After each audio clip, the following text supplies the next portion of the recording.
Hello and welcome. My name is Alex Peleg. I'm a co-founder and product manager at Cynergy. Cynergy is a cybersecurity company that does continuous threat exposure management with automated remediation capabilities in the cloud and on-premise. And I'm going to talk with you about automated remediation for cloud security vulnerabilities and misconfigurations. So let's start with why automated remediation is important, or why do we need automated remediation from the first place. And one of the things that is key in responding vulnerabilities and responding to issues is time.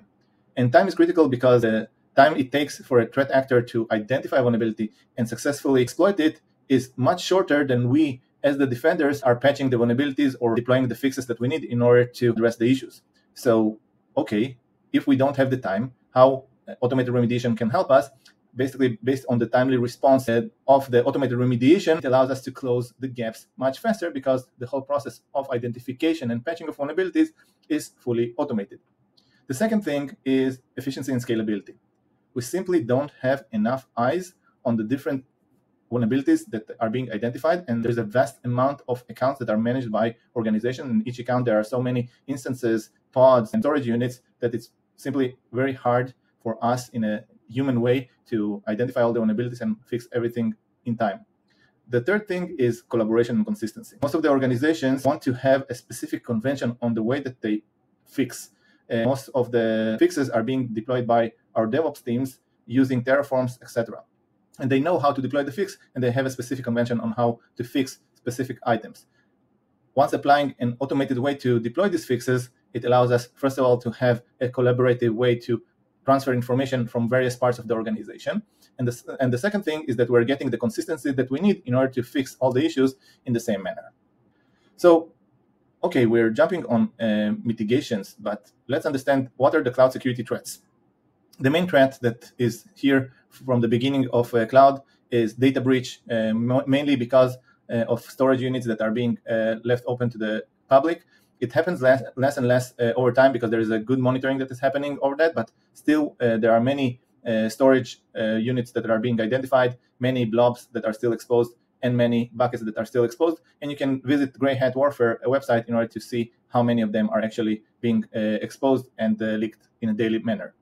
The second thing is denial of service attacks. Yes, denial of service. And we built the cloud in order to help us with the scalability and prevention of denial of service. But still, denial of service is a prominent way that hackers are targeting and abusing cloud services.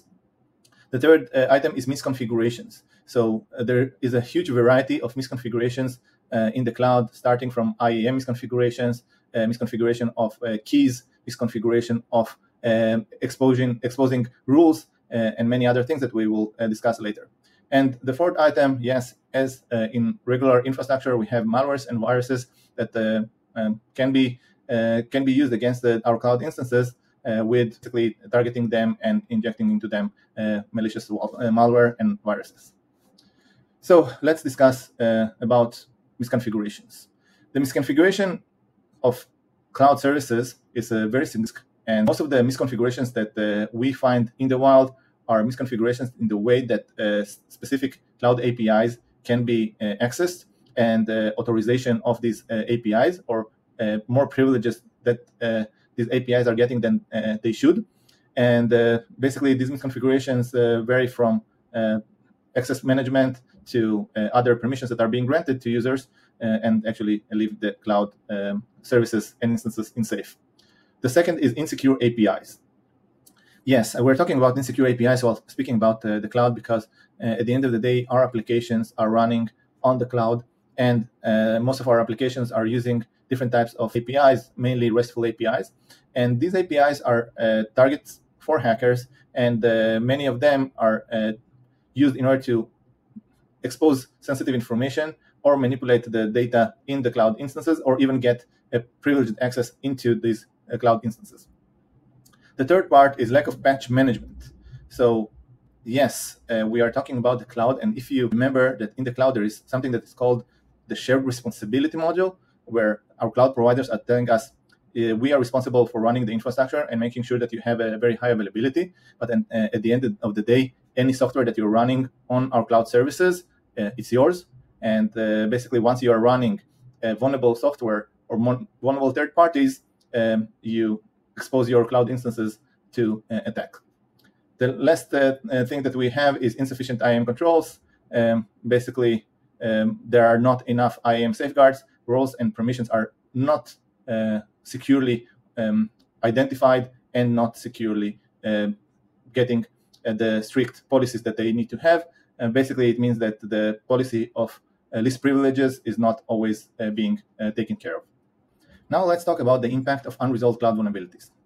The impact for organization varies. It starts from data breach, and this data breach causes a financial loss due to regulation, mostly due to exposure of our customer data, and compromised cloud environments may cause a significant financial loss and downtime and recovery costs. So these are the three factors that we need to know about. And one more thing, that if you remember the attack that Tesla suffered, where their instances were used in order to harvest coins, virtual coins. So this is something that also can be used against us. So our instances and our permissions can be used by threat actors in order to basically harvest cryptographic currencies.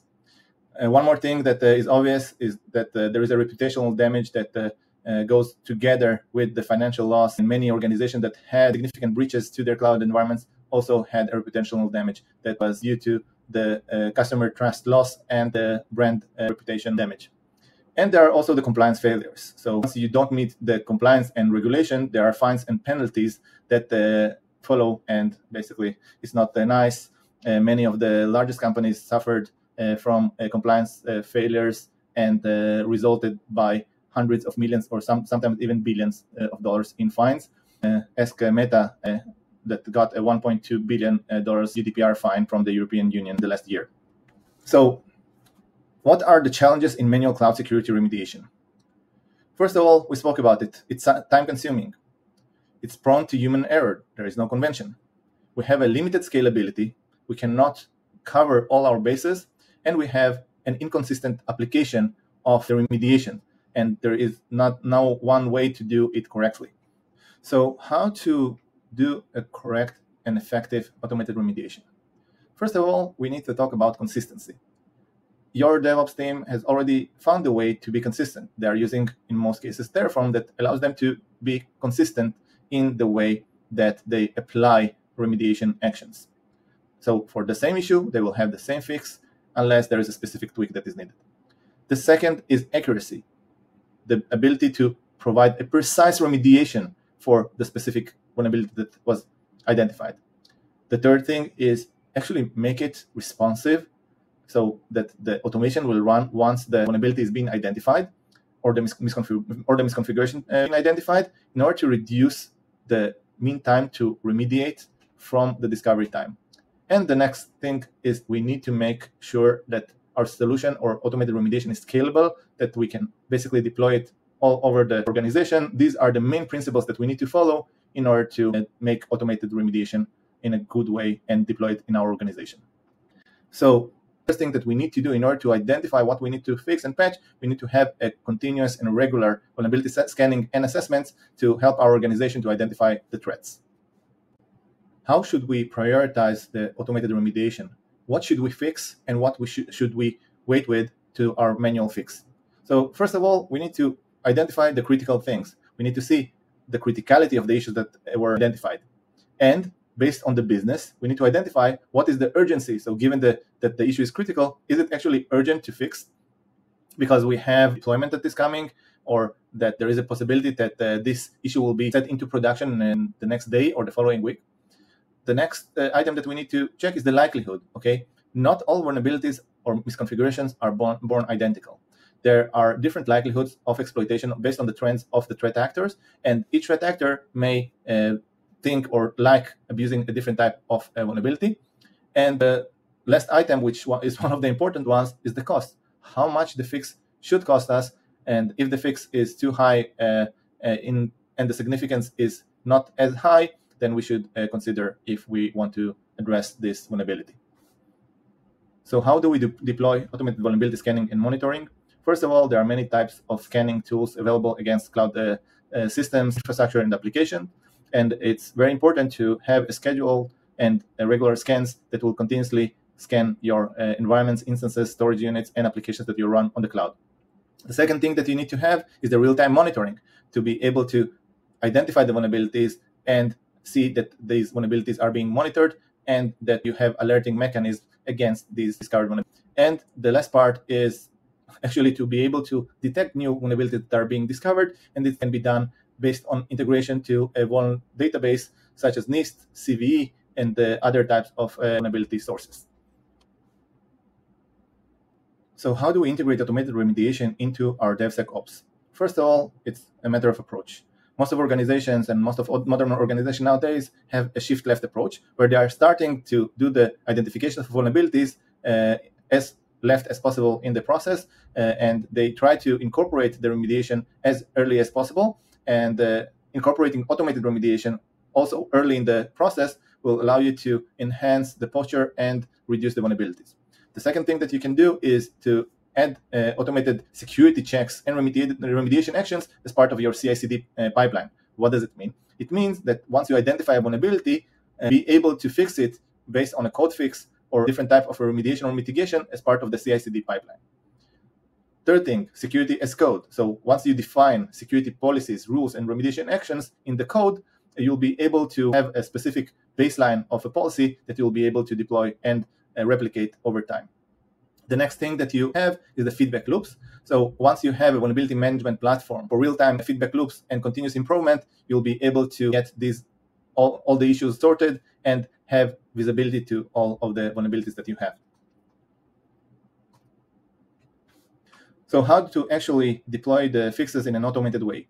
You can, first of all, use automated scripts that your DevOps team or DevSecOps team will run as part of the deployment, or orchestration tools like Ansible and Puppet that you will be able to run and coordinate in a various method with multiple automation tasks. One of the key things that you can use is to leverage the cloud native security services that are already built into most of your cloud service providers, including SIEM, the IDS and the IPS services that they provide, and many more.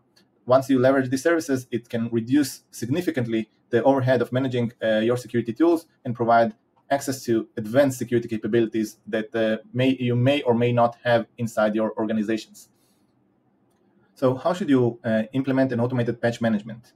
First of all, you need to be able to identify and analyze in a regular way new vulnerabilities and updates. The second thing is prioritizing patches. Yes, it's not an easy task, but try to look for critical and high severity vulnerabilities.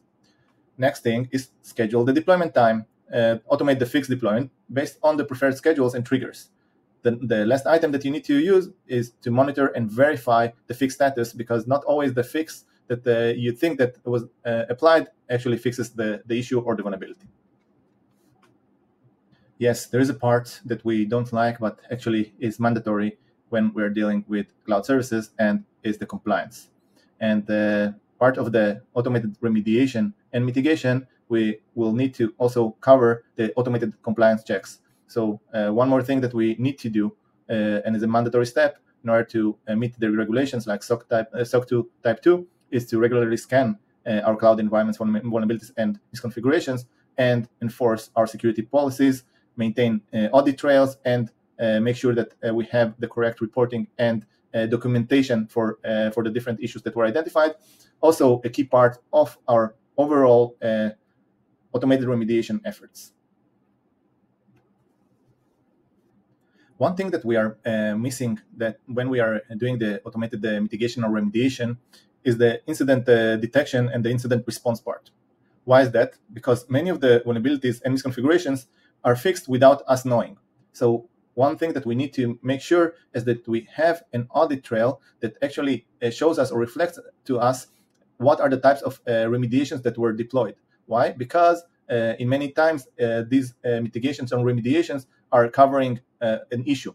And for that, we can also use automated systems in order to identify the incident and trigger the alerts for a faster response time and enable the containment and the analysis of the different issues. But again, this is the thing that is being hidden while we are doing automated remediation and mitigation, because sometimes once we are doing that, we are covering the fact that an issue was already exploited by a threat actor. Here I want to give you specific use cases where we can utilize automated remediation in order to mitigate risk for misconfigured cloud resources. One of the things that often happens is the configuration drift, where we start with a specific configuration and it drifts to a different configuration. We can use automated remediation tools to monitor the configuration and automatically remediate if there is any deviation. Same goes for policies, where different teams and departments may apply inconsistent security policies. Once we have a specific policy, we can automate the deployment of the policy across the entire cloud environment.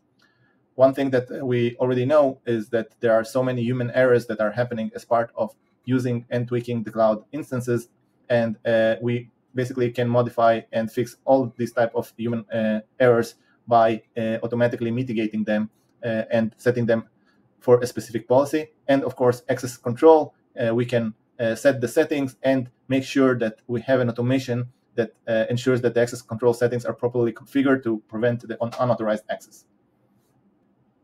One more thing that we can do is to automate the security hardening for cloud workloads. First of all, we need to define the security best practices that we want to use, but once we have them, we can use tools like Terraform or CloudFormation to enforce this security configuration for all the cloud resources doing provisioning. And of course, once we do that, we need to implement the continuous monitoring to see if there are any deviations of our hardened solution. Now for the actual way that we can already use our SIEM and source systems in order to automate the security mitigations is, first of all, we already know that most of the logs are going to our SIEM. So we can define automated actions once we see that there are specific events that are coming that are derived from a specific vulnerability. And based on the SIEM alerts, we can use a SOAR tool to automate the vulnerability fix. And of course, it's improving the efficiency and reducing the mean time to react and mean time to remediate, and preventing the human errors that are associated to fast remediation actions. The two items that many organizations are failing when they are applying automated remediation as part of their practices is the scalability part. Many times organizations cannot scale seamlessly and be efficient enough to handle the large amount of instances and workloads that they have. And the second thing is reliability. Yes, we have automated remediation, but it's not robust enough, and it still depends on the human factor to actually trigger it, basically eliminating all or most of the automated remediation benefits of making the work done fast without any human intervention. So we need to see how we can grow the reliability of cloud security automated remediation tools. Great, you have implemented an automated remediation tool in your organization. Now, how to measure the effectiveness? So the first metric that I would use is the time to remediation. Basically, what is the average time taken to fix a vulnerability from the discovery time? So the second metric is the vulnerability reduction rate. How many of the vulnerabilities that we had lingering for a long time were reduced? And the third thing is, what is the false positive rate? How much of the vulnerabilities that were fixed were not actually genuine vulnerabilities, and we just triggered an automation on not genuine vulnerabilities, and actually maybe it cost us in other places of downtime or even a significant denial of service. Even if we have all the metrics, we need to still keep tabs and do some analysis of these metrics and their performance. We need to have a continuous feedback and feedback loops from various sources regarding the efficiency of the remediation, and we should constantly evaluate the effectiveness of the different automated remediation capabilities that we introduced. Not all the remediations that we injected in our pipeline are good or good enough, so we will need to have some effort in fine-tuning the remediation processes and strategies. And the actual automated remediation, we need to maintain a very high and robust capability of it throughout our organization. To conclude my words, you see how essential it is to utilize automated remediation as part of your organization's capabilities. And once you have automated remediation, you will still need to monitor and optimize it. But once you do that, it will create a high posture and will prevent damages for the organization. Of course, will reduce the risk of exposure. Thank you for being here. Thanks to Israel Clouds for having me here. Until next time, cheers.